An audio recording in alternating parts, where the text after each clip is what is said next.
ডিমের অমলেট করে ঝোল বানানোর জন্য কিন্তু ডিমটাকে ফেটিয়ে নিয়েছি, আর এর মধ্যে পেঁয়াজ, নুন আর কাঁচা লঙ্কা কুচিয়ে বেশ ভালো করে ফেটিয়ে নিয়েছি। আর এটাকে এখন অমলেট বানাতে হবে। ডিমের অমলেট হয়ে গেছে রেডি। এখানে রসুন আর আদা একসঙ্গে করে থেতো করে রেখেছি, পেঁয়াজ এইভাবে কেটে নিয়েছি, ক্যাপসিকাম নিয়েছি আর টমেটো নিয়েছি। এটা দিয়ে আর কি ডিমের ঝোল বানানো হবে। এই যে দুটো ডিমের অমলেটই কিন্তু রেডি হয়ে গেছে। কড়াইতে তেল গরম হয়ে গেছে, এবার আদা রসুন থেতোটা দিয়ে দেবো।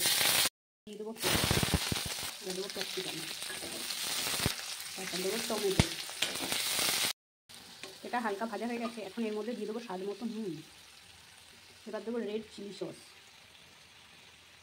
Soya sauce, tomato sauce.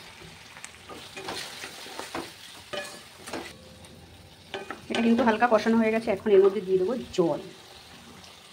এবার দিয়ে দেবো ডিমের অমলেট। এবার একটু ফুটে গেলে তারপর নামিয়ে দেবো। ডিমের ঝোল হয়ে গেছে রেডি। এখন এটাকে নামিয়ে নেবো। আপনাদেরও যদি ভালো লাগে এইভাবে করে খেয়ে দেখবেন।